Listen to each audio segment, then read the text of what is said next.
ஆண்களின் தனித்துவமான ஆடையாக விளங்கிய லுங்கியை பயன்படுத்துவோரின் எண்ணிக்கை தற்போது குறைந்து வருகிறது. அது குறித்த ஒரு தொகுப்பை தற்போது பார்க்கலாம்.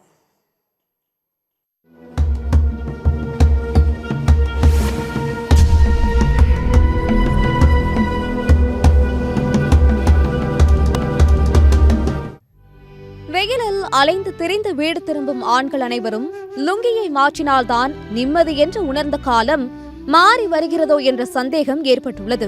தொழிலாளர்கள் முதல் முதலாளிகள் வரை அனைவரும் ஆசிய நாடுகளில் வெப்பமான கால சூழலுக்கு ஏற்றவாறு லுங்கிகள், கைலிகள், சாரம் என பல பெயர்களில் அழைக்கப்படும் வண்ணமயமான லுங்கிகளை ஆண்கள் விரும்பி அணிந்து வருகின்றனர்.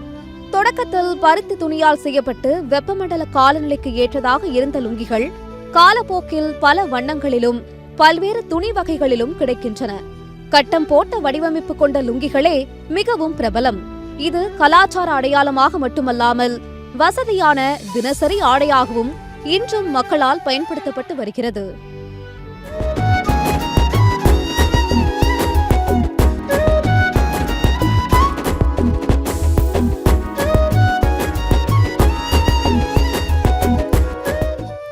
ஈரோடு, காஞ்சிபுரம், நாமக்கல் மாவட்டங்களில் லுங்கி உற்பத்தி கைத்தறி, விசைத்தறி நெசவாளர்கள் மூலமாக அதிகமாக நடைபெறுகிறது. ஈரோட்டில் மட்டும் 2 லட்சத்திற்கும் மேற்பட்டோர் லுங்கி உற்பத்தியில் ஈடுபடுகின்றனர். நாமக்கல் மாவட்டம் குமாரபாளையம் லுங்கிகளும் புகழ்பெற்றவை. பிரிண்டர் லுங்கிகளில் 90% குமாரபாளையத்தில்தான் உற்பத்தி செய்யப்படுகிறது. இந்த ஆண்டு ரம்ஜான் உள்ளிட்ட பண்டிகை காலத்திலும் லுங்கிகள் விற்பனை மற்றும் உற்பத்தி குறைந்திருக்கிறது. எல்லாம் தறி ரொம்ப நாளுக்கு நாள் நலிவடைஞ்சிட்டே போகுதுங்க. இன்னைக்கு லிங்கி 60 ரூபாய்க்குங்க. 60 ரூபாய்க்கு வாங்குற கால் இல்லைங்க. சாக்ஸ் எல்லாம் போட்டுட்டு இருக்கிறாங்க. அதனால் அது தறி தொழில் நாளுக்கு நாள் 4 தறியெல்லாம் ஏகப்பட்ட தறியெல்லாம் கொடுத்துட்டாங்க. இருக்கிற தறி தான் ஓடிட்டு இருக்கு. அதுக்கும் ஆள் இல்லைங்க. அதுக்கும் பார்த்தீங்கன்னா உற்பத்தி பண்ணுறதுக்கு ஆள் இல்லை. எல்லாம் சம்பளம் கொடுத்து தான் ஓட்டிகிட்டு இருக்கிறோம். வாரத்தில் 3 நாள் 2 நாள் லீவ் விட்டுறோம். எல்லாம் சாக்ஸுக்கு போனதுனால உற்பத்தி நிறையா ஸ்டாக்குங்க. ஆனால் இது என்ன காரணம்னே தெரியலிங்க. எல்லா பக்கம் உற்பத்தியா இல்லை நூல் விலை ஏற்றம். இப்போ பார்த்தீங்கன்னா நூல் 30 ரூபா ஏறி போச்சுங்க. இப்போ இதுக்குமே சம்மந்தம் இல்லாமல் 30 ரூபா ஏறி போச்சுங்க. துபாயிலெல்லாம் போர் நடக்குதுன்னு சொல்லிட்டு நூலில் 30 ரூபா ஏறிச்சுங்க. அதனால எல்லாம் தறி லீவ் விடுற கண்டிஷன் இருக்குங்க. அந்த வாரம் ஆந்திர பிரதேசம், தெலங்கானா, கர்நாடகா, பீகார், ஜார்க்கண்ட் மற்றும் தமிழ்நாட்டில் லுங்கி ஆண்களின் முக்கிய ஆடையாக திகழ்கிறது. கேரளா உள்ளிட்ட மாநிலங்களில் மகளிரும் லுங்கியை அணிகின்றனர்.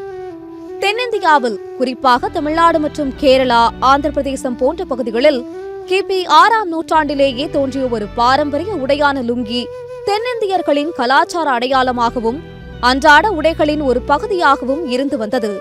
மேற்கு வங்கம் மற்றும் வங்கதேசத்திலும் பரவலாக அணியப்படுகிறது. இந்தியாவில் லுங்கி அணியும் வழக்கம் மாநிலத்திற்கு மாநிலம் மாறுபடுகிறது. அது மட்டுமல்லாமல் மாலத்தீவுகள், மியான்மர், தாய்லாந்து, ஆப்கானிஸ்தான் போன்ற நாடுகளிலும் லுங்கிகள் வெவ்வேறு பெயர்களில் பெரிய அளவில் இல்லாவிடலும் ஒரு சிலரால் பயன்படுத்தப்படுகின்றன. பண்டிகை காலங்களில் ஆண்கள் வேஷ்டி அணிவதும் அதை தவிர்த்து மற்ற நேரங்களில் லுங்கி அணிவதையும் வழக்கமாக வைத்திருந்தார்கள். ஆனால் தற்போது ஆண்கள் வீட்டில் இருக்கும் நேரங்களில் ஷார்ட்ஸ் என்று அழைக்கப்படும் கால் சட்டைகளையே அதிகம் பயன்படுத்துகின்றனர். அதன் காரணமாக கைலியின் பயன்பாடு வெகுவாக குறைந்தது. குறிப்பாக நகர்ப்புற மற்றும் படித்த ஆண்களிடையே மேற்கத்திய உடைகள் அதிக அளவில் புழக்கத்தில் உள்ளன. எனினும் பண்டிகை நாட்களிலும் முறையான நிகழ்வுகளிலும் வேஷ்டி அணியும் வழக்கம் இன்றளவும் பாரம்பரியமாக கடைபிடிக்கப்படுவதை எண்ணி மகிழ்ச்சி கொள்ளலாம். லுங்கிகள் பெருமளவில் தரமான அளவில் தயாரித்து வழங்கக்கூடிய சூழ்நிலையில் ஏற்கனவே இருந்த விற்பனை தற்பொழுது பெரிதும் சரிந்திருக்கின்றது. தற்சமயம் பாலியஸ்டர் நூல் விலையேற்றத்தின் காரணமாகவும் காட்டன் நூல் தற்சமயம் விலையேற்றத்தின் காரணமாகவும் வீட்டிலே லுங்கிகளை அணிந்து கொள்ளக்கூடிய சூழ்நிலை இருந்தது. தற்சமயம் அதை தவிர்த்து நாகரிகம் என்ற பெயரில் அரை டிராயர் போடக்கூடிய சூழ்நிலையில் தான் இருக்கின்றது. விசைத்தறியின் மூலம் உற்பத்தி செய்யக்கூடிய லுங்கிகள் அதிகமாக தேக்கமடைந்துள்ளது. லுங்கி விற்பனை தற்பொழுது 100% இருந்தது 20% குறைந்து விட்டது.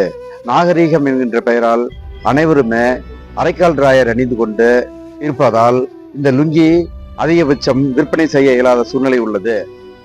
தற்போது கிராமங்களில் கூட பெரும்பாலான ஆண்கள் லுங்கிகள் அணிவதில்லை. இனிவரும் தலைமுறையினர் புகைப்படங்களில் மட்டுமே பார்த்து தெரிந்து கொள்ளும் நிலையில்தான் லுங்கிகளின் தற்போதைய நிலை உள்ளது. இந்த நிலை நீடித்தால் கைத்தறி நெசவாளர்களின் வாழ்வாதாரம் பாதிக்கப்படும் என்பது சந்தேகமில்லை.